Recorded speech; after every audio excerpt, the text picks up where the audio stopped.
from heaven to earth to die for me.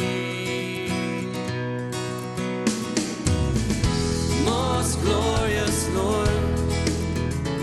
Amigos de María Visión, bienvenidos una vez más a este espacio que lleva por nombre Apologética, Razones de Nuestra Esperanza. Mi nombre es Rafael Piña Valdés, es para mí como cada semana un gran honor, una gran alegría también poder compartir las razones de nuestra fe. Todo aquello que nos hace ser católicos, y por qué no decirlo, como decía el buen Chesterton, sentirnos orgullosos de serlo, obviamente con los límites que una religión que hunde sus raíces más profundas en la humildad nos impone. En este programa tratamos de manera muy sencilla, muy simple, muy accesible, de dar respuesta a esas objeciones que hay ante la fe católica. Es un programa hecho para todos, para creyentes y para no creyentes, para los que comparten lo que aquí decimos y para los que no lo comparten. Si ustedes son asiduos de este programa semana a semana, habrán notado que hoy tenemos invitado. Pues aunque no lo han visto, saben que estoy sentado y usualmente estoy de pie. Cuando estoy sentado es que alguien nos acompaña. Y así es, el día de hoy nos acompaña un invitado muy especial y como el tema es muy extenso y yo quiero que sea el que hable él y no yo, voy a dar pie a presentarlo. Me siento muy honrado, muy contento de que hoy en Apologética nos acompañe el sacerdote Juan Rivas, legionario de Cristo. Padre Juan, muchas gracias, bienvenido. Rafael, ¿cómo estás? Muy bien, bienvenido Gracias otra por vez. invitarme. Bienvenido otra vez. Un honor estar aquí con ustedes y con tu auditorio, que Dios los bendiga a todos. Muchas gracias. Muy especialmente a todo el auditorio de Guatemala, de El Salvador. Todo Centroamérica. Todo Impresionante. Centroamérica, un gran saludo, un gran abrazo. Y pues estamos listos para lo que quieras. El padre Juan Rivas, ¿cuántos años de sacerdote, padre? Cumplo 30 años este año, por cierto, el 24 de diciembre tenemos una gran fiesta allá porque el obispo y yo y otro sacerdote nos ordenamos el mismo año, 1982, 30 años de sacerdote. En Cancún vamos a celebrar la fiesta. Bueno, ahí está, para que sepan todos los de Cancún, que se apunten a la fiesta. Así es. En diciembre, 24 de Diciembre diciembre. 24. Bueno, que estén al pendiente. El padre ya lo escuchó, 30 años de sacerdote, autor de numerosos libros, de numerosos documentales de televisión, una labor apostólica, vamos, inmensa. Es también el fundador del Centro Multimedia Hombre Nuevo, productor de programas de radio, de televisión que llevan el mismo nombre, series que se han difundido en muchísimas cadenas de televisión, Así incluyendo María Visión también, que, bueno, recientemente ha compilado este libro que se llama Año de la Fe, Conócela, Ámala, Vívela, que tenemos aquí, pues, en María Visión también, disponible para que lo compren. Padre, si me permite, voy a hacer un poco de promoción de sus libros porque son muy buenos. Te lo agradezco. ¿Me permite? Te lo agradezco. Claro. Miren, les voy a comentar algunos de los libros que tiene el padre Juan Rivas y que están aquí en María Visión para todo el que los quiera. ¿Por qué soy católico y por qué quiero seguirlo siendo? El Divino Jesús. Este libro es buenísimo. El Divino Jesús. Divinidad de Cristo. El Jesús, el hombre sin igual. Líderes y dirigentes. Encuentros que cambian vidas. Cuentos para dormir. Historias para vivir. Enséñale la portada ahí a la Bueno, a ver, cámara. ¿dónde los podemos mostrar? Aquí, mira, aquí los tienen. Encuentros que cambian vidas, líderes y dirigentes, el Divino Jesús, por qué soy católico y por qué quiero seguirlo siendo, cuentos para dormir, historias para vivir, la paz del corazón, y bueno, este que ya veíamos, el Año de la Fe, que es sobre el que vamos a estar hablando hoy. Y además, padre, esta serie, ¿por qué no nos dice usted de qué se trata? Bueno, son documentales que he hecho. Este se titula La Iglesia que Cristo fundó, La Sábana Santa, Milagros Eucarísticos, Urnas de Cristal, Incorruptos, Virgen de Guadalupe. Y uno de los últimos que hemos sacado y también muy vendido es el de San Benito, que por cierto parece que no hay muchos de San Benito, y yo te hice todo un documental sobre San Benito. Mire. Yéndome a Italia a hacer un video muy, muy hermoso, y el último de las 4 basílicas vaticanas mayores que hemos sacado. ¿Tiene idea más o menos cuántos documentales habrá hecho? Pues calculo que son alrededor de 32, quizá más, Bueno, no llevo la cuenta, por ahí. pero son alrededor de 32. Bueno, pues si alguien no conocía al padre Juan Rivas, se ha dado una idea pequeña, pero de todo lo que ese sacerdote realiza y vive. Hoy queremos compartir en este marco del Año de la Fe acerca de su libro y vamos a irnos guiando a lo largo del programa para que usted también participe enviando preguntas que aquí con la ayuda del padre responderemos. Nos guiaremos en los 4 pilares, digamos, los 4 segmentos en los cuales está dividido su libro, padre. Así si me es. permite, me gustaría, antes de dar estos 4 pilares, tomar de la contraportada un párrafo que me parece muy bueno de introducción. ¿Me permite? Sí, cómo no. Dice así: Benedicto XVI ha subrayado que en amplias zonas de la Tierra la fe corre el peligro de apagarse como una llama que ya no encuentra alimento. Estamos ante una profunda crisis de fe, una pérdida del sentido religioso que es el mayor desafío para la Iglesia de hoy. Por eso el Año de la Fe se nos presenta como momento propicio para volver a proponer a todos el don de la fe. En este libro encontrarás una manera útil y práctica de profundizar, vivir y comunicar tu fe a los demás con la escritura, el catecismo y el magisterio. Esto es tomado de la Y contraportada. yo considero que tu programa es fundamental para este Año de la Fe, pues precisamente de eso se trata, que a través de los cursos que tú das de apologética, la gente conozca también su fe, que no pueda dejar de amarla y la ame tanto que la evangelización sea espontánea, salga natural, porque tú amas tu fe y quieres compartirla con los que amas también. Mire, padre, eso es lo que aquí tratamos de decir siempre. Para amar algo mayor, para amar más algo, hay que conocerlo. El conocimiento lleva a amar a algo y amarlo mucho más de lo que se le amaba con poco conocimiento. Y sobre todo si tú lo vives, si tú tienes una experiencia de un encuentro con Cristo, Exacto. Tiene que salir natural. Lo vemos en el Evangelio, todas las personas que han tenido una experiencia de Dios, una experiencia de Jesús, les sale natural, como la samaritana que va corriendo, como Andrés que va a buscar a Pedro. Todo es natural de alguien que ha encontrado la verdad. Es decir, que lo primero será este encuentro con Cristo y todo lo demás vendrá. Encuentro como una experiencia viva de nuestro Señor. Yo insisto mucho en esa experiencia, una experiencia de tipo carismática, de presencia, que siento a Dios en mi corazón, que lo amo, que Cristo ha hecho algo en mi vida que me ha transformado. Por eso muchos de los convertidos que han tenido ese tipo de experiencias son los mejores evangelizadores. Exacto. Después. Que digamos que haya un shock de esta presencia. Dice algún autor, si tú dices haberte encontrado con Cristo y tu vida sigue igual, no te encontraste con Él. Hay que recordar lo que dice el Papa, que la religión no es la religión de un libro, sino de una persona, el encuentro con una persona. Sigue siendo Jesucristo y eso es fundamental para vivir el cristianismo. Fundamental. Pues mire, vamos a estar hablando sobre preguntas que nos podemos hacer y cómo responder también en este año de la fe. Ese será el tema de hoy. Y quiero decirles cuáles serán los 4 guías que nos van a llevar en este programa. La primera, vamos a recordar estos grupos en los que nos dividimos los seres humanos, creyentes y no creyentes. Así es. Ahí vamos a hablar, bueno, pues de la existencia de Dios. Segundo grupo, cristianos y no cristianos. Bueno, todos los cristianos somos creyentes en Dios, bueno, pero todos los creyentes creemos en algo o en alguien, pero no todos somos cristianos. Entonces hablemos de cristianos y no cristianos. Tercer grupo, católicos y no católicos. Ya estamos dentro de los que creemos en Cristo, pero no todos somos católicos. Y aceptamos la Biblia como palabra de Dios. Tenemos cosas en común también, hay que decirlo. Así es. Y el cuarto grupo, me gusta mucho, católicos practicantes y católicos no practicantes. Hoy ahí van a salir chispas, padre, de pronto ahí. Pues esperamos que lleguemos ahí porque a ver si nos da el tiempo para tantos temas. ¿Te parece si empezamos? ¿Cómo no? Primer grupo, creyentes y no creyentes. Estamos, como usted lo explica en su libro, como el Papa lo dice también, pues en un mundo que ya no es cristiano, en un mundo post-cristiano, si le queremos decir así. Y está de moda, con numerosos libros, autores, este llamado nuevo ateísmo.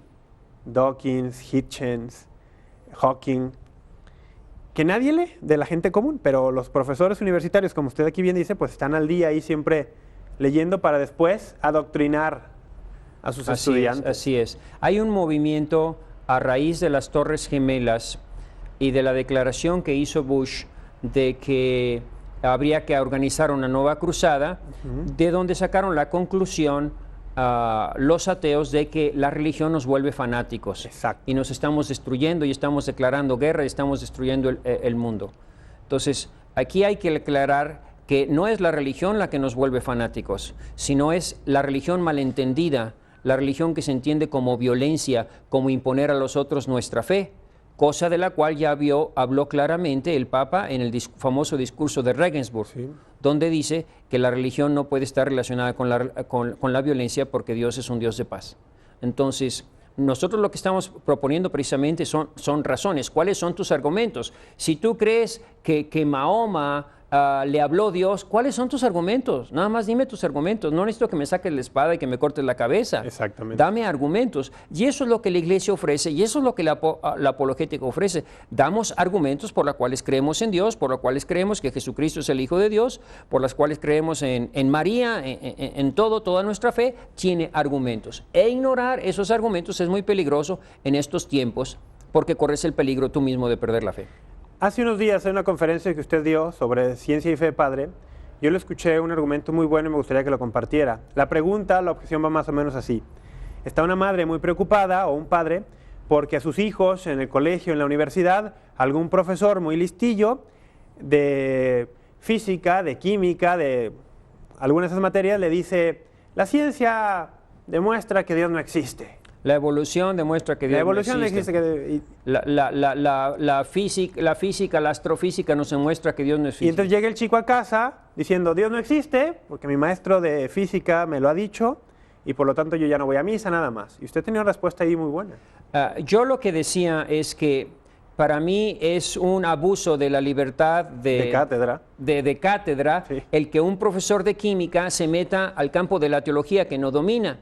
Exacto. Entonces, si el profesor empieza a hablar, a pontificar sobre la existencia de Dios, el alumno se debe poner de pie y decir, un momento, maestro, estamos en una clase de química o estamos en una clase de física. Si usted nos va a hablar de Dios, ¿qué le parece si mejor traemos a un teólogo y discutimos sobre ese tema? Y entonces es cuando el maestro se va a quedar así frío o va a aceptar el reto. Y las dos cosas son buenas. Las dos son positivas. Hacerle entender que si tú no dominas una materia, que si tú no eres un teólogo, que estás metiéndote en teología, porque teología es el tratado que estudia la divinidad y que habla de Dios. Entonces necesitamos ser serios y no permitir que maestros de química, de física o de pontifiquen sobre un tema que no dominan. Claro, que sería exactamente... Y que no entienden además. Esta protesta es la misma que cualquier profesor de química haría al escuchar a un teólogo hablando sobre química inorgánica. Así es. Es la así misma es. protesta que harían. Pues hay que protestar también en este sentido. Padre, ¿me permite que hagamos un corte? ¿Cómo no? Yo estoy seguro que ya ustedes en casa ya empezaron a echar a andar los motores. Envíen sus preguntas porque vamos a estar aquí hablando de preguntas para el año de la fe con el Padre Juan Rivas de invitado. Ya regresamos.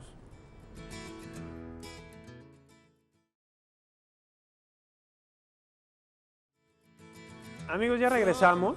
Estamos de regreso. Gracias por seguir aquí con nosotros y gracias porque ya están comunicando. Les voy a recordar también el correo electrónico, apologetica@mariavision.com. Viene el siguiente corte, saco aquí la laptop y pueden hacer llegar preguntas también ahí, apologetica@mariavision.com o la red social Facebook, Apologética, Razones de Nuestra Esperanza, programa de televisión. Pueden dejar ahí también comentarios. Aquí hay algunas de llamadas telefónicas. Más adelante les vamos a dar lectura. A ver, padre, es para irnos otra vez al tema. Estamos en este primer grupo, creyentes y no creyentes. La humanidad está claramente, el balance está totalmente de los creyentes. La enorme mayoría de la humanidad cree en algo o en alguien. Los que no creen en nada, los que se llaman ateos, realmente son una minoría, porque entre budistas, entre musulmanes, entre cristianos, católicos o no, entre hinduistas, bueno, la enorme mayoría de la humanidad cree. El ateísmo es un fenómeno nuevo, no existía hasta antes de, no sé, de la Revolución Francesa. Es como una moda, como si el dudar fuera pretender ser inteligente. Hay mucha gente que cree que el dudar de todo es ser inteligentes. Esa enfermedad de la duda se nos ha metido mucho. Sí. Y la religión exige estudiar, exige reflexionar, exige orar, exige la necesidad de abrirte a Dios. Entonces, yo soy de la idea de que para creer hay que querer, hay que buscar. No, una cosa que me llama mucho la atención del Evangelio es por qué Jesús nunca probó la existencia de Dios, nunca se preocupó de probar la existencia de Dios. Porque para Jesucristo, que es el hombre más religioso que ha existido, y jamás trató de probar la existencia de Dios, porque para él era algo natural que el hombre buscara a Dios. Entonces, es una enfermedad de la duda. Y es una enfermedad también de la soberbia, porque propiamente lo que dice la Biblia, dijo el necio en su corazón, no hay Dios. Es el hombre que se cierra a Dios, que se cierra a la naturaleza. Entonces, para creer, el hombre tiene que abrirse a Dios, tiene que querer dejar que la luz entre en su corazón. ¿Hay que querer primero? Yo diría que es una actitud de humildad porque la Biblia también dice, Dios resiste a los soberbios y a los humildes da su gracia. Yo estoy convencido de que cualquier ateo que se pone de rodillas o que hace una pequeña oración, que dice, Señor, no creo en ti, ayúdame a creer. Basta que haga esa simple oración, quiero creer, que lo diga así y que lo diga de corazón para que Dios de alguna manera se manifieste en sus vidas. Y yo conozco muchas historias, puedo contar la historia de un ateo convencido, más aún anticatólico, masón declarado, que un día una amiga le regaló una oración del Espíritu Santo. Esa oración que dice, ven Espíritu Santo. Y como él creyó que el Espíritu Santo era como una energía y como no mencionaba la oración para nada a Dios, le pareció interesante le pareció interesante esa oración y le empezó a rezar esa oración. A los 3 meses le llegó la fe. La fe es un don que Dios nos da. Yo creo que existe el peligro de que nosotros creamos que con razones y con argumentos vamos a convencer a los ateos. Yo creo que se convence a los ateos más con la oración que con argumentos. Yo no sé cuántos ateos se habrán convertido, por ejemplo, con los 5 argumentos de la existencia de Dios de Santo Tomás. Para mí los argumentos de Santo Tomás nos ayudan a nosotros a ver que nuestra fe está fundamentada en razones, cuando en realidad el ateísmo no tiene ninguna razón para fundamentarse. Yo le pregunto, ¿cuáles son? A ver, díganme los 10 mandamientos o las 10 razones que tienen los ateos para no creer en Dios. En su libro, y a ver si lo... Y no existen esas razones. La primera es, no lo veo. Ajá. Y ahí cuento la historia de que se encuentran 2 amigos, una historia verdadera. Uno era astrofísico, sí, o estudiante de los astros, y el otro era un cirujano, neurólogo. Y le dice, pues yo he escudriñado los astros y todo el universo y no he visto a Dios. Y el cirujano le dice, yo soy cirujano, yo he operado muchos cerebros y nunca me he encontrado con un pensamiento. ¿Eso significa que la gente es tonta? Entonces, no porque no lo veas, Dios es trascendente, Dios está más allá, arriba de esta realidad. Tú tienes que entender que hay cosas que están por encima de los sentidos. Tienes que abrirte a cosas más. Y basta eso, que tú hagas una oración y que le digas, Señor, no creo, ayúdame a creer. En su libro menciona que hay muchas personas, de estos que se dicen ateos, que más que dar razones para su ateísmo, lo que expresan es una molestia. Viene un ejemplo, por ejemplo, alguien dice, hay muchas injusticias en el mundo. Un Dios que permite que mueran 180,000 personas en un tsunami no puede existir. Eso lo dice Sam Harris en su libro El fin de la fe, estos nuevos ateos. Dice, hay tantas injusticias que o Dios no las quiere impedir y por tanto no me interesa saber nada de ese Dios, o Dios no las puede impedir y por tanto no es Dios y por tanto no existe. Y el Papa, muy interesante, en su libro sobre la esperanza, Spe Salvi, en ese libro responde a esa pregunta. Dice que el ateísmo es un ateísmo moralista. Dice que hay tantas injusticias en el mundo que Dios no puede existir, un Dios que permita tanto. Y la respuesta del Papa es muy sencilla. Dice, si tú niegas que Dios exista, que Dios no existe porque hay muchas injusticias, entonces las injusticias siguen. No se acaban con que tú niegues a Dios, las injusticias siguen ahí presentes. Entonces, ¿quién va a resolver las injusticias? El hombre. Ya ha habido ideologías que han pretendido eso. El comunismo era una ideología para resolver las injusticias contra los obreros, contra los trabajadores. ¿Y qué fue lo que hizo? Cometer más injusticias. El nazismo también pretendía hacerse justicia porque los judíos no le habían apoyado durante la Primera Guerra Mundial con dinero y quiso hacer su justicia a su manera. ¿Y que lo creó? Creó más injusticias y más crímenes. Entonces, el Papa responde, el hombre que pretende sustituir a Dios crea más injusticias. Entonces, no esa es la solución. La solución es que Dios tiene una manera de hacer justicia en la cual nosotros no podemos comprender. Y eso se lo dice Sor Faustina, se lo dice Nuestra Señora Sor Faustina cuando le dice, Señor, ¿por qué permites tantos crímenes y tanta violencia? Y dice, yo me reservo la eternidad para hacer justicia. Exacto. Bueno, qué palabra tan fuerte. Entonces diríamos que todas estas personas están exponiendo más bien una queja, una molestia, más que dar una razón. Pero su molestia, pues, no soluciona nada y no indica que Dios no exista. Y no resuelve las injusticias. Y no resuelve la injusticia. Hay otro tema que vamos a tocar solo brevemente. hay quien nos dice hoy que ciencia y fe están opuestas, que hay una pared, una barda entre la fe y la ciencia. Sin embargo, bueno, por ejemplo, tocan el tema de la evolución o tocan el tema de, bueno, muchísimas cosas. Usted expone aquí que no, que la ciencia, al contrario, la ciencia lleva a Dios. Bueno, eso lo he aprendido yo del padre Jorge Loring, que es un experto en este tema, y en su libro Para Salvarte pueden encontrar las mejores explicaciones, no solo del padre Jorge Loring, sino de científicos que son creyentes. Lo que yo explico es que hay que entender, primero, distinguir que de la nada no puede salir los puntos fundamentales de la evolución. Sí creemos que hay una microevolución, que puede haber una evolución entre las familias. Lo de las especies aún no se ha demostrado, que por ejemplo de un perro salga un caballo, que de un caballo salga un elefante. Esos eslabones nunca se han demostrado, ¿no? Pero lo fundamental es lo siguiente, de la creación de la vida. ¿Cómo se creó la vida? ¿Salió de la materia? Eso no lo explica la evolución, ni es campo de su evolución. Lo que explica la evolución es un hecho que sucede. Hay ciertos cambios en los animales que se han producido y hasta ahí, pero no explica cómo se creó la vida, el origen de la vida, no explica el salto que hay de la nada al ser. De la nada al ser y de la naturaleza animal a la naturaleza espiritual. Entonces, no tenemos ningún problema con la evolución. Lo único que decimos, la evolución no niega la existencia de Dios, sino al contrario la prueba, porque la evolución siempre es ascendente, siempre es hacia arriba. Más bien nos da la impresión de que alguien va dirigiendo la evolución, que cosas que suceden por acaso.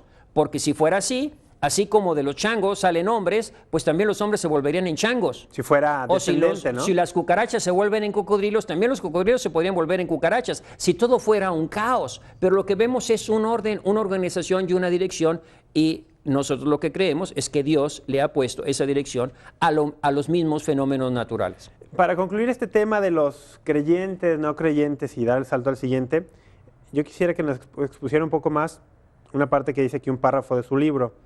Dice, a Dios se le ve con el corazón, por eso si el ateo quiere, basta que abra su corazón, se convierta, sea humilde y busque la verdad. Todos los que lo han hecho han encontrado a Dios, y usted lo pone en negritas, todos sin excepción alguna. ¿Todo el que busca encuentra a Dios? Yo tengo la experiencia de mucha gente que anda buscando a Dios, que realmente ha hecho esa oración. Muchas historias de convertidos comienzan así, de personas que andan buscando a Dios, que ya andan buscando será verdad, no será verdad, y de alguna manera se abren a Dios, le abren una ventana a lo espiritual, y en el momento en que abren esa ventana, esa posibilidad de que Dios exista, Dios entra en su corazón. Yo soy de la idea de que Dios siempre escucha cualquier oración, se la haga el más pagano, el más ateo, el más criminal. Y lo dice el Santo Padre también. Entonces, si el ateo dice, Señor, no creo en ti, ayúdame a creer, Dios siempre se manifiesta. Siempre se manifiesta. Pues ahí está. Y si no, haz la prueba. Ponte de rodillas enfrente del Santísimo y dice, soy un idiota, soy un necio, Señor, no creo en nada, ayúdame a creer, y Dios se manifiesta. Pero yo tengo que humillarme. Tengo que darme cuenta de que tengo ombligo, de que yo no me di la vida, de que alguien me creó. Es la cosa más simple. Yo no me di la vida, yo no soy Dios de mí mismo. Cuando el hombre acepta la realidad de ser criatura, es cuando se abre a la existencia de un creador. Oiga, pero adviértales a los que les está recomendando esto, que es peligroso hacer esto, porque Dios podría manifestarse y responder. Bueno, sí se manifiesta, y vemos que muchas veces hay cosas donde Dios propiamente los agarra y los transforma, como la historia famosa de este hombre que escribió el libro, André Froissart, Dios existe, yo me lo encontré. Sí. Cómo entra sin querer, siendo ateo, ni interesarse por Dios, entra a una iglesia, ve una velita y de repente hay toda una evolución, todo un cambio. Tiene un proceso místico ahí, ¿no? Y después, todo ese cambio le produce crisis con su familia, crisis con sus papás, crisis en el trabajo, porque cambia su vida y Dios permite todo ese sufrimiento después para el ateo, para que él mismo se dé cuenta de la ceguedad de los otros. De dónde estaba, ¿no? Me acuerdo muy bien el libro de Froissart que dice, entré a las 10:15 a una iglesia en busca de un amigo, salí a las 10:20 en compañía de un amigo para siempre. Hablaba y salí católico, apostólico y romano. Exactamente dice eso. Lo dice, o sea, totalmente transformado. ¿Qué cambio? Por cierto, un buen libro. Dios existe, yo me lo encontré. Pasemos al siguiente grupo, padre. Vamos a abandonar ya este, porque lo hicimos brevemente, de creyentes y no creyentes, y demos el salto a cristianos y no cristianos. Y la pregunta clave aquí sería, ¿son todas iguales? ¿Son todas las religiones iguales? Porque hay quien dice esto, ¿no? Hay clases incluso en las universidades de religiones comparadas. ¿Son todas iguales? Tenemos un problema con el lenguaje. Cuando no se distingue, cuando nos confunden con las palabras, es imposible que el pensamiento funcione. Tenemos que distinguir entre religión y creencia. La creencia surge del espíritu religioso que anda buscando lo sobrenatural. Por eso en todas las religiones hay, en todas las culturas siempre ha habido la tendencia, no sé, a adorar el sol, el culto, la oración, el sacrificio. Pero eso surge del espíritu humano y por eso en ese sentido las creencias, que no son religiones, las creencias se parecen. Pero religión, para que sea religión, tiene que ser revelada, tiene que venir de Dios. Y la única religión revelada es el judeocristianismo. Es en el momento cuando Dios le habla a Abraham y le dice, sal de tu tierra y deja tu parentela a la tierra que yo te mostraré. Es Dios el que se revela. Esa es la verdadera religión porque es la verdadera relación que uno puede tener con Dios, porque es Dios el que se abre a nosotros, es el Dios que baja con nosotros y se establece la verdadera religión, es decir, relación entre Dios y el hombre. Entonces, nada más hay una religión verdadera, la judeocristiana, porque es la religión que viene de arriba. Todas las demás se parecen hasta cierto punto porque surgen del espíritu humano, surgen del mismo hombre y en cierto sentido tienen que ser similares. Lo sintetizaríamos así entonces, una creencia que hay que distinguir, creencia y religión, una creencia es la que va de abajo hacia arriba, del hombre que por nuestra naturaleza de alma espiritual buscamos a Dios y le damos diferentes expresiones, y la religión que es un movimiento, digamos, de arriba hacia abajo, Dios que viene a la búsqueda del hombre. Que interviene directamente en la historia. Y que inicia históricamente con esta llamada hacia Abraham, digamos, ¿no? Por eso nuestra historia es historia de la salvación. Lo que significa es que Dios está en control del mundo y va manejando y se va manifestando en el mundo. Es una acción de Dios. Y nada más hay historia sagrada en la religión judeocristiana. Pues bueno, con este pensamiento nos vamos a quedar. Vamos a hacer un corte, padre. Vamos a regresar hablando un poco más de este tema de cristianos y no cristianos, que es donde vamos ahora ya. Recuerden que el tema del día de hoy es preguntas para el año de la fe. Estamos conversando con el padre Juan Rivas, legionario de Cristo. Vamos y regresamos.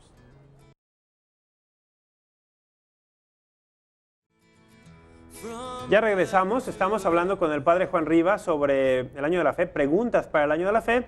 Estamos tomando como guía su libro que lleva este título precisamente, Año de la Fe, Conócela, Ámala, Vívela.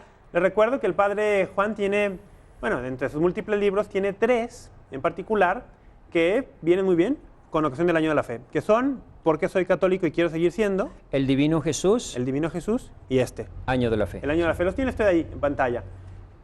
Y vamos a regalar 3 a los que nos llamen, los rifamos entre los que llamen. Bueno. Tenemos 3 de estos libros para regalar. Pues ahí está. Entre los que llamen vamos a regalarles 3. Están también a la venta aquí en María Visión, pues si los quieren. Los pueden adquirir aquí en María Visión y también todos los videos los tienen aquí, todos los que ustedes ven en televisión todos los pueden adquirir nuevo. aquí en María Visión. Padre, ¿le parece si leo algunas llamadas antes de continuar con el tema? Me parece perfecto. Le mandan saludos Yolanda Gómez y le pregunta, ¿alguno de sus libros ayuda con el manejo del duelo por la pérdida de un ser querido? Yo creo que el de La Paz del Corazón es un libro de los más vendidos y es un libro que da mucho consuelo a la gente que tiene fe, a la gente que cree en Dios. Ok, muy bien, pues gracias Yolanda. Lourdes Bretón de Puebla le manda una felicitación por su próximo aniversario sacerdotal. Lourdes, que Dios te bendiga. De Puebla también Gabriela Lazo le manda saludos y pide bendiciones pues para su familia. Saludos a todos mis amigos allá en Puebla, que Dios los bendiga, a todos los poblanos, que acabo de estar ahí hace poquito por allá. Carolina Bretón de Tlajomulco igual saluda, Cecilia González dice que saluda también, dice que el padre Roberto González, legionario de Cristo, le manda saludos desde Roma. Wow, pues saludos al padre Roberto. No sé si nos estará viendo desde Roma, pero bueno, un gran saludo a él. Yolet Guadalupe dice que el padre Jorge Loring está viendo desde el hospital y también el padre Francisco Javier González. Padre Loring, felicidades para que vea a su alumno aquí, sí, ha aprendido bastante bien sus lecciones. Pues sí, un saludo, la verdad, Se estará riendo el padre Lorin porque las divisiones con las que hago este libro, pues se las copié al padre Lorin las puso ahí, para ¿no? que vea que soy buen alumno de él. Que vea, un saludo, un gran saludo al padre Jorge, la verdad, un abrazo también. Ana Varela de Zapopan pide por toda su familia, manda saludos. Carmen Covarrubias de Guadalajara dice, padre, quisiera hablar con usted porque estoy haciendo una tesis de bioética, necesito algunos libros. ¿Cómo se pueden comunicar con usted? Pero yo no sé nada de bioética, padre Ramón Lucas. Ramón Lucas, legionario de Cristo, tiene un libro sobre bioética, lo puede conseguir en el internet. Ponga Ramón Lucas, bioética. Ah, Sí. pues qué buena orientación le ha dado ya. Muy bien, aquí están algunas de sus llamadas, seguimos recibiéndolas conforme vayan llegando. En el siguiente bloque vamos a ver algunos correos y algunos comentarios del Facebook. Vamos a ver, estamos ahora hablando de este apartado. Cristianos y no cristianos, ¿son todas las religiones iguales o no? Y el punto central aquí, usted me comentaba en el corte, el punto central del cristianismo, vamos, es la pregunta, ¿es Jesucristo Dios o no lo es? Vamos a ver, una religión es para alcanzar el cielo, la salvación. Entonces yo necesito una religión que me lleve a Dios.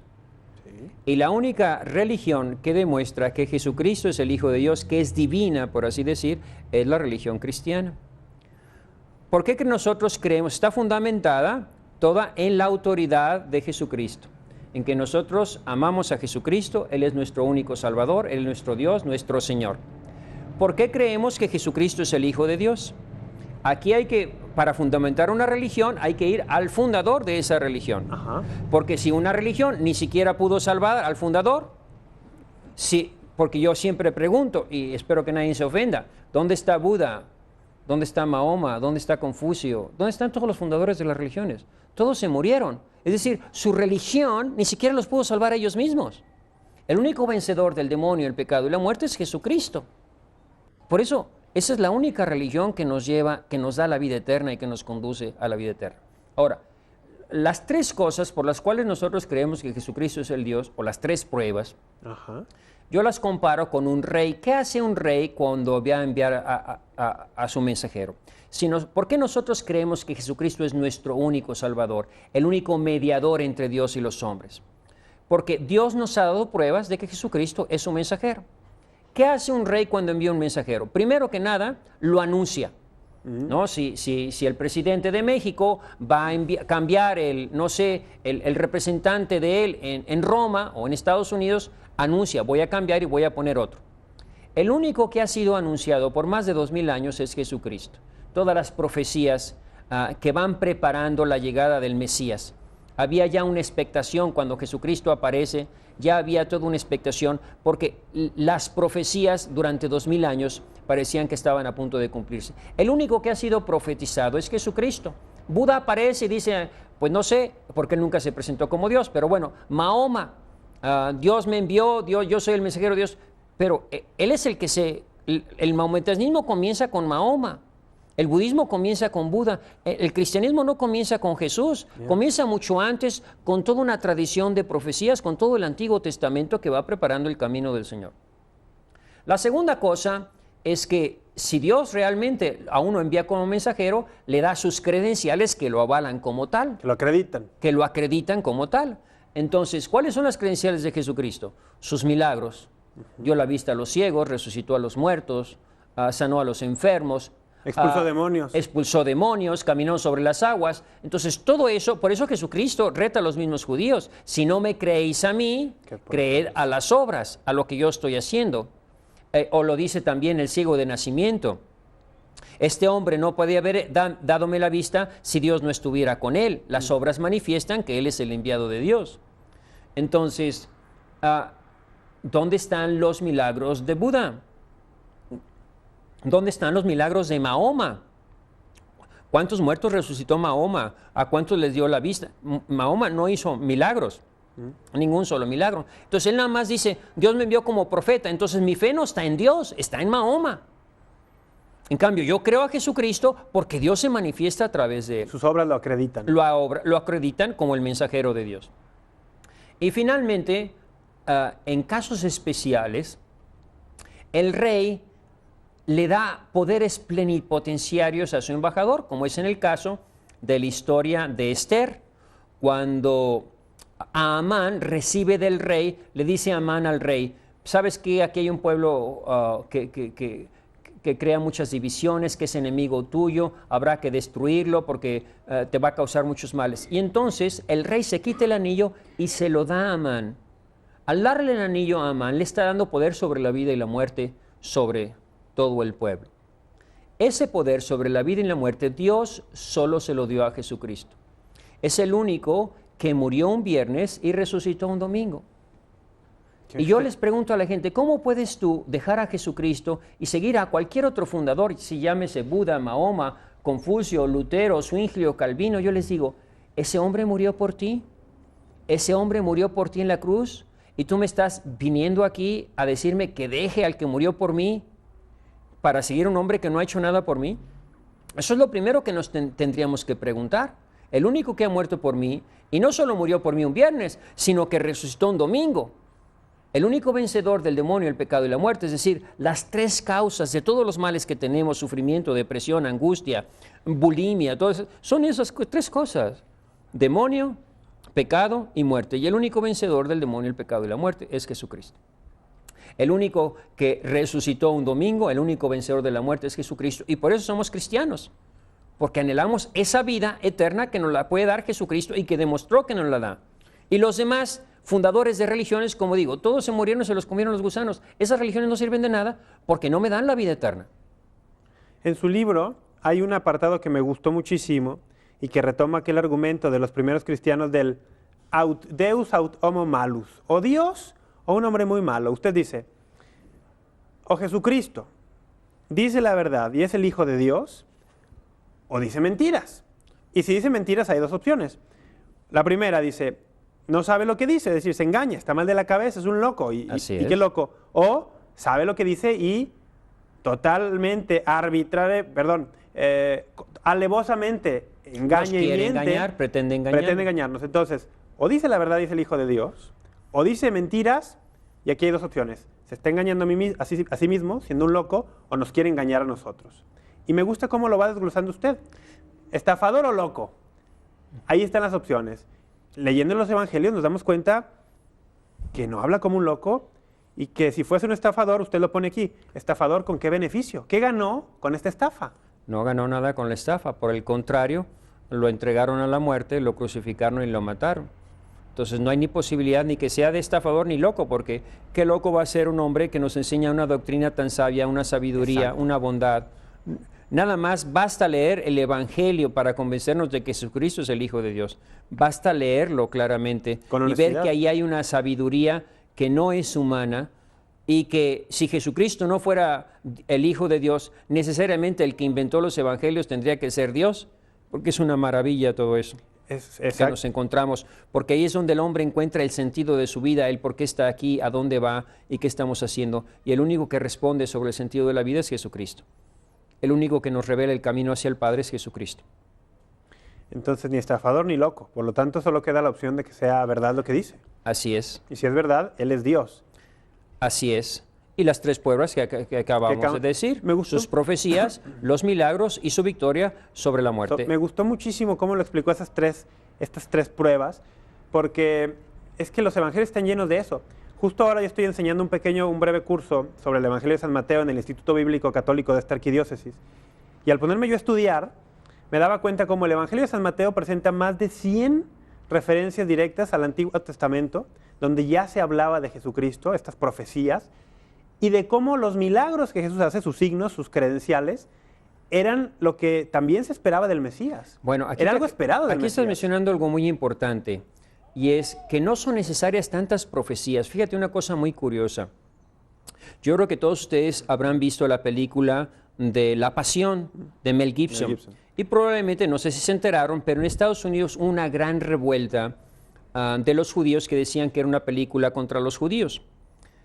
Y la gente no se dio cuenta de cuál era el problema. Los judíos no tenían ningún problema con la película en general de las 3 horas de azotes que le daban los romanos. No eran los judíos los que estaban azotando a Jesucristo, sino tenía problema con los 30 primeros segundos de la película de la Pasión. Ese era el problema. Los judíos no querían que los jóvenes fueran a ver esa película por los 30 primeros segundos de esa película. ¿Qué decía? ¿Recuerdas lo que apareció? ¿No? ¿No? Bueno, se ve la pantalla en negro Ajá. y aparece una cita de Isaías 53. Él cargó con nuestras culpas. El castigo que nos devuelve la paz cayó sobre él. Por sus llagas hemos sido sanados. Isaías 53. Los judíos sabían que si los jóvenes iban a ver esa película, iban a decir, esto no es posible. ¿Cómo es que en la Torá está la profecía de la pasión del Mesías? Y iban a checar en su Torá judía, en Isaías 53, y se iban a dar cuenta que efectivamente esa profecía profetizaba la pasión del Mesías y se iban a convertir muchos, cosa que en realidad sucedió. Entonces basta una sola profecía en el contexto correcto y con la actitud correcta para que nos convenza de que realmente Jesucristo es el Hijo de Dios. Una sola profecía. Esa profecía de Isaías 53 ha logrado que muchos judíos vuelvan a la fe católica. Qué O impresionante. más bien se conviertan al cristianismo. Y como dice... Y te lo digo por experiencia, disculpa, Bueno, estoy pero conocer a yo vi varios. la película con Eduardo Verástegui y a mi lado estaba una judía, se la pasó llorando todo el tiempo. Y como dicen algunos conversos del judaísmo al catolicismo, dicen, yo realmente no dejé mi religión, dice, ahora soy verdaderamente judío porque he aceptado al Mesías esperado. Exactamente, propiamente el judío no tiene que convertirse, basta que acepte que Jesús es el Mesías. Es la continuación natural. El Mesías vino a salvar también a los judíos. En primer lugar. Y basta que lo aceptes y que Él estableció una nueva alianza, un nuevo culto en su sangre y que Él es el Cordero de Dios, que borra todos los demás sacrificios y que el verdadero sacrificio ahora es el sacrificio del Cordero de Dios que quita el pecado del mundo. Yo la verdad es que estoy maravillado con la tipología, viendo cómo todo el Antiguo Testamento prefiguraba la nueva alianza. Por eso también hay que conocer la palabra, la Biblia, hay que meternos a estudiar, porque todo habla de Cristo, Padre, todo habla de Cristo. Esto habla mucho Scott Hahn sobre las diversas alianzas que va haciendo Dios hasta llegar a la última alianza. nueva, sí. Esta es la sangre, este es el cáliz de mi sangre de la alianza nueva y eterna. Una nueva alianza en la sangre de Cristo, el verdadero Cordero que quita el pecado del mundo, el Cordero al que no le rompen las piernas, por eso San Juan Ningún hueso. no le rompen los Perfecto, huesos. sí. Todas las profecías de San Juan también, impresionante. Padre, por tiempo, yo quisiera quedarme aquí más, pero a ver, vamos a pasar al siguiente grupo, ¿le parece? A ver. Ya hemos visto brevemente creyentes y no creyentes. Hemos visto muy brevemente esto de cristianos y no cristianos. Ya hablando entre cristianos, entre los que aceptamos a Cristo como Señor, tomamos el Nuevo Testamento como inspirado y revelado, no todos somos católicos. Hay católicos y hay no católicos. Ha habido divisiones en la historia de la Iglesia, un cisma muy grande que dividió en el siglo XI la Iglesia católica y los ortodoxos, que más que tener mucha diferencia doctrinal, pues la cuestión del Papa y su jurisdicción, cuestiones así. Y luego a partir del siglo XVI, esta división que se llamó el protestantismo, ¿no? Y aquí en su libro me voy a permitir leer el índice de temas, porque muchos van orientados hacia esta cuestión protestante. ¿Me permite que lea? Sí, cómo no. Les voy a compartir los temas que toca el libro del Año de la Fe del Padre Juan Rivas, porque aquí, bueno, hemos tocado 2 o 3 preguntas, aquí se desarrollan un poco más. Viene, ¿existe Dios? ¿Son todas iguales? ¿El único Salvador, hablando de Jesucristo? ¿Quién fundó tu iglesia? Esta es importantísima. ¿Quién fundó tu iglesia? ¿Por qué soy católico? ¿Conoces la Biblia? ¿Qué dice la Biblia de María? Imágenes sí, ídolos no. Lo de las imágenes, cuestión siempre entre evangélicos y católicos. Los 7 sacramentos, sábado o domingo con los adventistas del séptimo día, yo soy el pan de la vida, la Eucaristía, el rosario en la Biblia, cómo dialogar con los hermanos separados, puede un hombre perdonar los pecados, debemos bautizar a los niños. Se dan cuenta que son muchos temas orientados a esta cuestión ya entre cristianos, pero entre católicos y no católicos. ¿Por qué los sacerdotes no se casan? ¿Testigos de quién? Todos sabemos a dónde va dirigida esta pregunta. ¿Qué significa la cruz? Esta me gusta muchísimo. ¿Por qué protestan los protestantes? ¿Quién es el Papa? Y al último, la verdad sobre el infierno. Si tuviéramos que elegir, por cuestión de tiempo, 3 temas, Padre, entre estas controversias que nos quieren crear los protestantes a nosotros, ¿cuál sería usted o cuál diría usted que son las 3 más importantes diferencias o cuestiones que hay que resolver para distinguir entre católicos y no católicos ya hablando de cristianos? Yo usaría sobre todo las Sagradas Escrituras. Al hablar con los cristianos, siempre que tenemos que ver cuáles son los temas que son más fáciles para nosotros y para los cristianos de ponernos de acuerdo. Para mí, los fundamentales son, primero, la Eucaristía, donde Jesucristo habla del pan de vida. Yo soy el pan de vida. Quien come mi carne y bebe mi sangre tiene vida eterna. Esto es mi cuerpo. Aquí se trata de creer a lo que dice Jesucristo. Si tú eres cristiano, tienes que creer a lo que dice Jesucristo. Porque está Cristo hablando de cosas en las que nos estamos jugando la vida eterna. Y si cuando Cristo me dice, quien come mi carne y bebe mi sangre tiene vida eterna, yo no lo creo, me estoy jugando las consecuencias. Porque si no cumplo la condición, no puedo esperar el premio. Cristo está poniendo una condición. Quien come mi carne y bebe mi sangre, condición, tiene vida eterna y yo lo restauraré en el último día. Entonces, hablar de la Eucaristía para mí es fundamental con un cristiano sabiendo usando la Biblia, que es lo que el Papa también quiere en este año de la fe.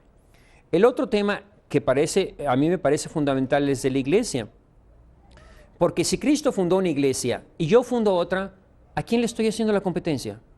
A Cristo. ¿Y te parece bien eso? Está muy mal y además la llevo de perder. Por eso, si Cristo funda una iglesia y yo fundo otra, los protestantes lo saben, eso está mal, yo no le puedo hacer la competencia. Entonces, ¿qué tienen que decir?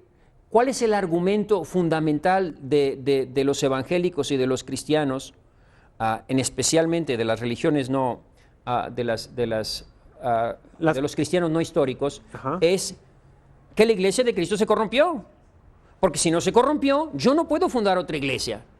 Para fundar yo la iglesia evangélica, la iglesia universal de los últimos días, la iglesia de los santos de los últimos días, la iglesia universal, yo tengo que rechazar la iglesia de Cristo y probar que la iglesia se corrompió, porque si no se corrompió, mi iglesia es hacerle la competencia. Entonces, hablar de la iglesia de Cristo, hablar de lo que dice Mateo 16, 18 sobre el fundamento, me parece algo fundamental y además sólidamente basado en la Biblia y que fácilmente un cristiano que está abierto lo puede entender. El otro que yo uso mucho y que para mí es muy claro, es un argumento que se puede usar, es el tema de la confesión.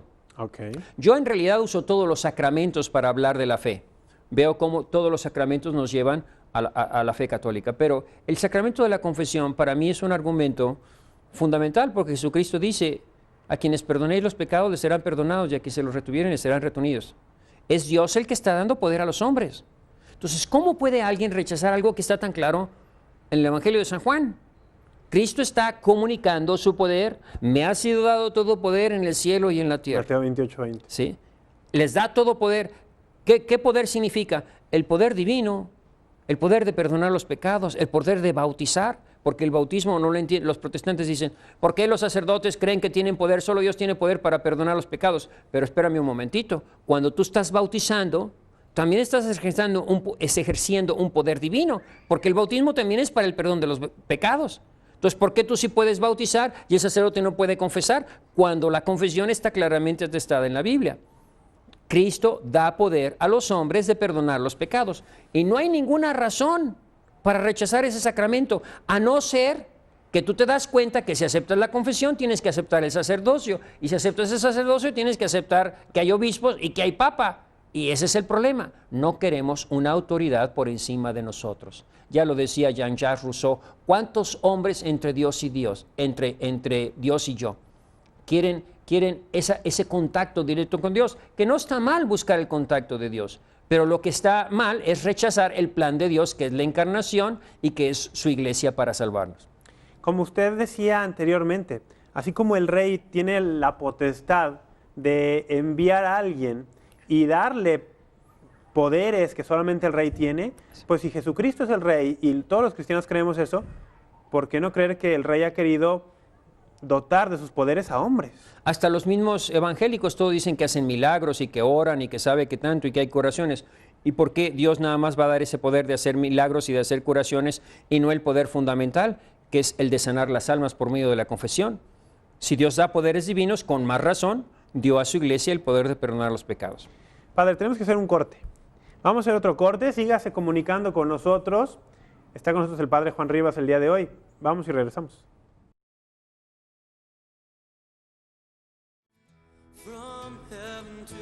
Amigos, gracias por seguir con nosotros. Estoy viendo aquí en este instante sus comentarios en el Facebook, sus saludos al Padre Juan Rivas, sus correos electrónicos. Muchísimas personas, de verdad, gracias por sus comentarios. Por ejemplo, me llama la atención Marcelo Jiménez Milanés, dice que estaba viendo la televisión, cambiando canales, se encontró con esto, Padre, se quedó viendo, que le está gustando mucho, que le está ayudando también, para que vea cómo la televisión de pronto Dios la utiliza y no sabemos hasta dónde. Así es. Aquí muchos comentarios, por ejemplo, dicen, ¿podrían hablar un poco más del último tema de su libro? El infierno, la verdad del infierno. Bueno, ¿cuántos temas hay en ese libro, Padre? Pues eso te lo dejo a ti ya después con... Hablaremos del infierno en programas enteros. Les recuerdo que estamos centrando hoy nuestro tema sobre el libro del Año de la Fe que el Padre Juan Rivas ha Déjame hecho. decir nada más algo del infierno. Hay que recordar que Cristo es nuestro único Salvador. Si no existe el infierno, no nos salvó de nada. ¿De qué nos va a salvar? ¿De la policía? ¿De los narcos? Entonces, si es el Salvador, tiene que ser Salvador de algo. Entonces, si Cristo murió en la cruz es para que tú no te vayas a un lugar peor. Creo que basta con eso para saber que existe ese castigo del cual Dios nos quiere librar. Padre, muchas gracias por su respuesta. Le saludan muchísimas personas. David Iñiguez Báez, Alejandro Daniel Zaragoza, Judith Vela, Paola García Landa, Norma Ortiz Martínez, por aquí José Ángel Arechiga, Picos también dice que tiene una pregunta. Vamos a ver si muy rápido la alcanzo a ver aquí para responder algo del correo electrónico. Dice, los cristianos evangélicos argumentan que aceptan a Cristo en su corazón al ingresar a esa religión. Así lo manifiestan. Mi pregunta es, ellos piensan que los demás que no son cristianos no lo aceptan. Por ejemplo, los católicos dicen que los católicos no tienen a Cristo en su corazón. ¿Qué les decimos? Bueno, una cosa es lo que tú creas de ti mismo y otra cosa es lo que tú creas que creen los otros. Acepto lo de aceptar a Cristo en tu único corazón, todo lo debemos hacer. Pero el problema fundamental está en que Cristo solo no existe. Es una mentira de los cristianos y de los evangélicos. Cristo no existe solo, existe Cristo con su iglesia, Cristo con su madre, Cristo con sus apóstoles. Ese es el Cristo verdadero. No es un Cristo con el que yo me relaciono nada más cuando me da la gana. Habrá un solo rebaño y un solo pastor, y en el pastor están todas las ovejas. Entonces, no es tu relación personal con Cristo, es tu relación con la iglesia de Cristo, con la madre de Cristo, con los apóstoles de Cristo. Esa es la iglesia de Cristo. Si amas a Cristo, deberías amar a su madre, deberías amar a su iglesia, deberías amar a sus apóstoles y a su vicario. Y a su vicario, el Papa. Padre, nos queda muy poco tiempo y nos queda un grupo de estos que mencionamos al principio, de los 4 que nos iban a guiar. El último grupo sería entre los católicos practicantes y los católicos no practicantes.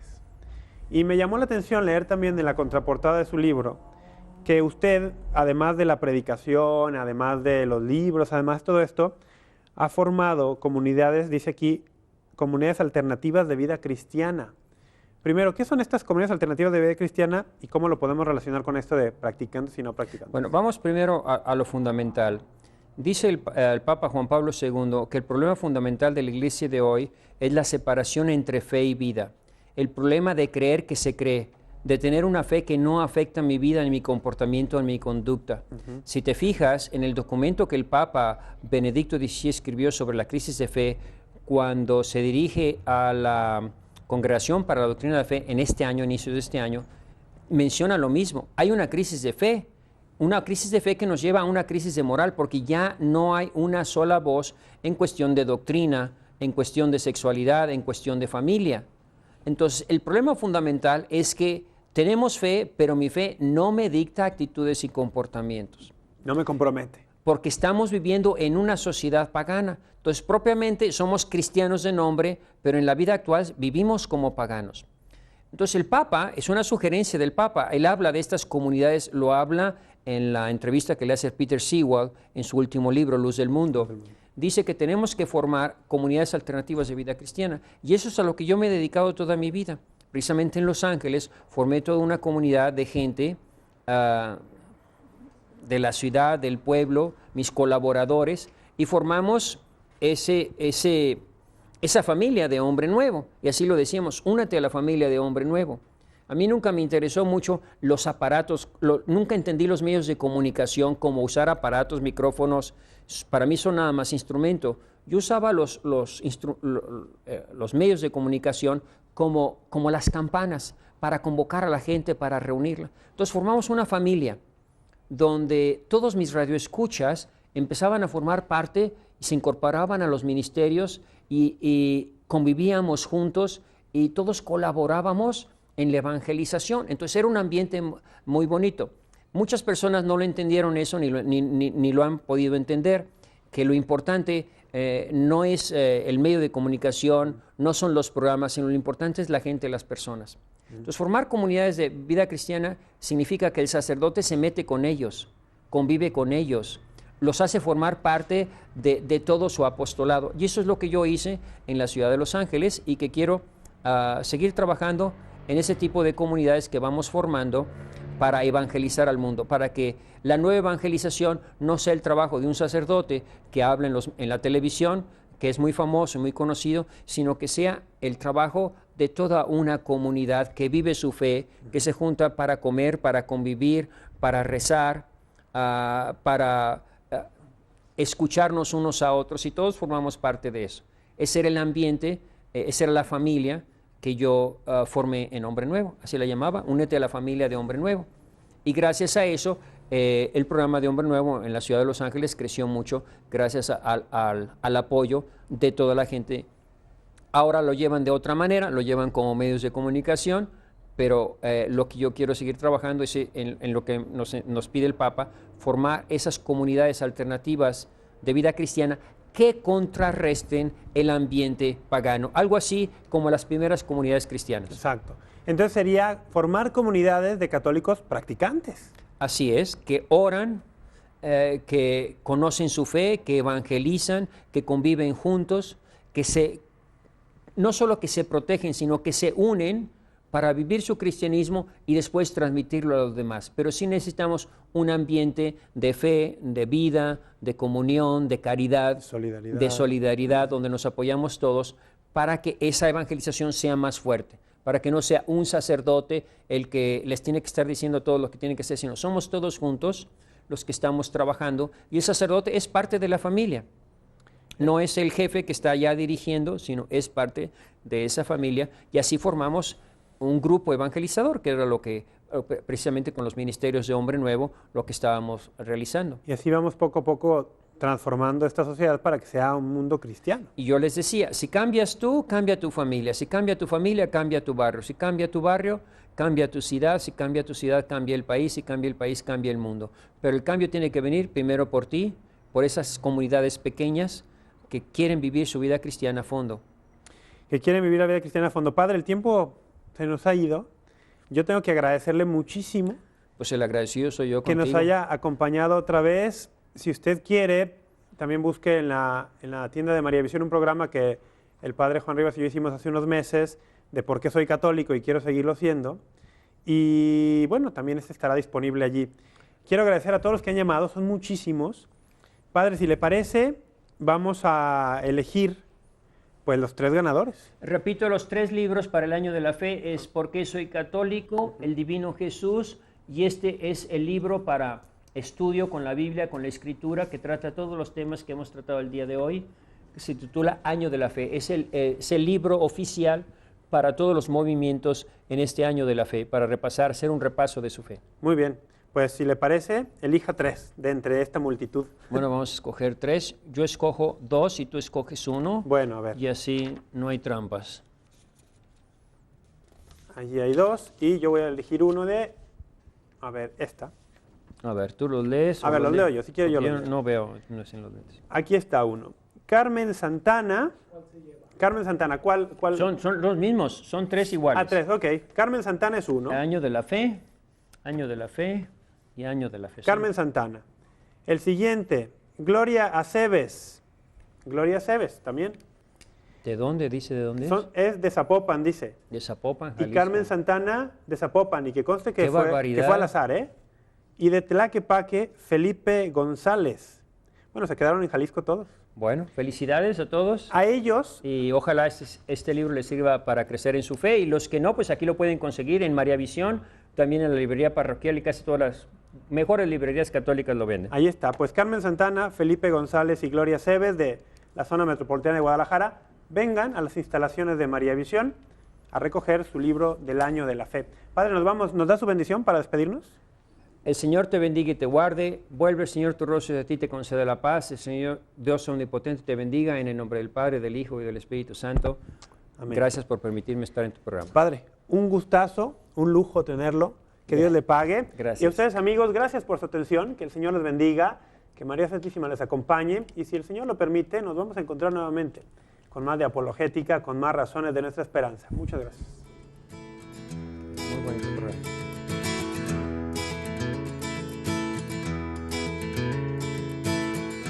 Most glorious Lord, you sent your Son